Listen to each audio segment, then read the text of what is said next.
If you're anything like me, you have read every self-help book, listened to every business podcast, and tried every journaling prompt. But still, something feels missing. You've done all the reading and you've tried all the strategies, so why aren't you there yet? Inside, you dream of financial freedom, running your own business, and having 100k Instagram following. But from the outside, it looks like you've hardly even gotten started.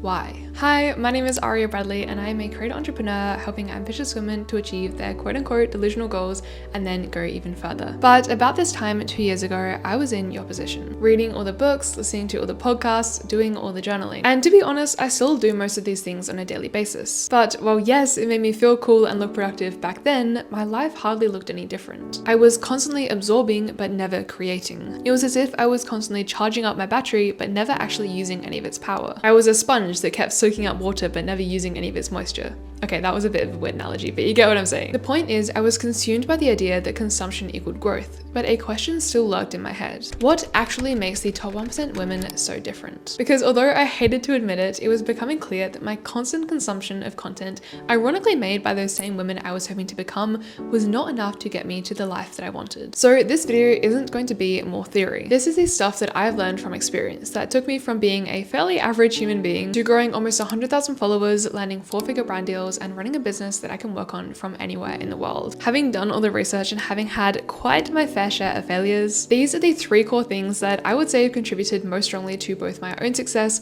and the success of the other top 1% women in my life. Number 1, they are delusional as the top 1% women have an infectious sense of delusion. They are so delusional that their friends and family probably think they're crazy. And they aren't afraid to say out loud things like, yes, of course I'm going to hit $1 million in revenue by the end of this year. A few years ago, I was the opposite of delusional. I was reasonable, I was realistic, and I was scared. I was scared that by having big goals and saying them out loud, it would be a curse and I wouldn't achieve them. So I played small. I hid my ambition. But it still kept me awake at night, tossing and turning and brainstorming new business ideas over and over. But it wasn't until I decided to set big goals loudly and clearly that others would find it too delusional to even consider that I started to make progress. Not just that, but I had to raise my ceiling. I had to increase my capacity to be able to back my delusional goals. I had to regulate, expand, and make it so normal to succeed that it was literally impossible to not achieve my goals. I essentially had to assume my own success well before it even started happening, which is something that now I realize a lot of 1% women get really good at. I mean, think about it. If you knew your success was guaranteed, no setback would deter you. But the top 1% women don't just have this delusion. They back it with regulation, with belief, and with action.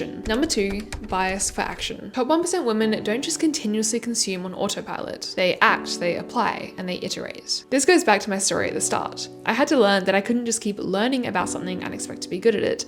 I had to actually do it. I had to start posting the content, sending the emails, pitching to the companies, not just watching YouTube tutorials on how to do it. Yes, of course, top 1% women still read. In fact, I highly doubt there's many of them who don't. But the difference is that they don't just read and call it a day. They read, then they learn, then they apply, and they iterate over and over again. You can teach from experience, but you can't teach experience. So consequentially, you can learn from someone else's experience, but you cannot learn your own experience without actually doing the thing. And in order to make that bias for action the standard, they surround themselves by other women who are doing the exact same thing. Number 3, network of 1%ers. They say it's lonely at the top, but that's just because there's so few women there, not because they don't all support each other. I recently joined a community of female founders. Almost all of them make multiple 6 figures per year. But when you're in that kind of environment and everyone is just lifting each other up and supporting each other, you feel right at home no matter where you're at. And that is the kind of network, the kind that is genuine and thoughtful, that opens up doors to opportunities you never even thought were possible. In fact, I just recently had a call with one of the girls who introduced me to another girl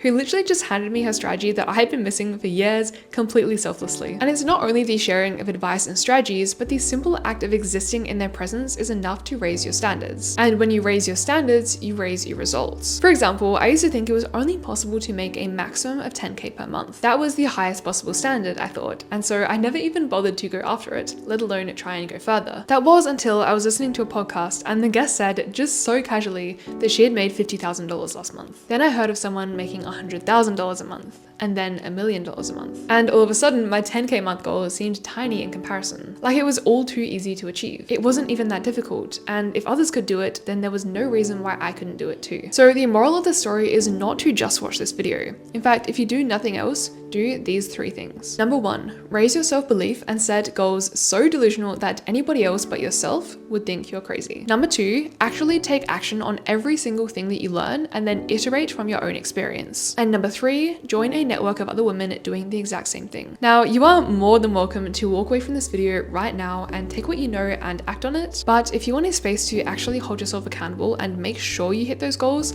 I want you to listen to this next part very carefully. A few months ago, I posed myself the question, how can I get other women to succeed? I did all the brainstorming, I hosted all the interviews, and I tested all the strategies. And I narrowed it down to 3 core pillars. Build their delusional self-belief, train their bias for action, and you guessed it, provide them with a network of other top 1% women. As I began building out these principles into a business structure, I was very intentional about one thing in particular, that my clients would get results. Everything was optimized around that intention. So alongside the obvious things like courses and coaching, I added a formula to increase the level of success my clients feel they can achieve. I deliberately included tangible actions for every single day, all 365 days of the year. So every single day, my girls are getting at least one step closer to their goals. And I refined my messaging to attract just the type of woman who would make that energy feel real. The ones building Harvard mentorship programs, UGC businesses, and 6-figure personal brands. Now, it's been a hot minute since I started letting people in, but so far, I reckon I'd say that it has achieved its objective, because our clients, damn, do they get results. That program is Elevate,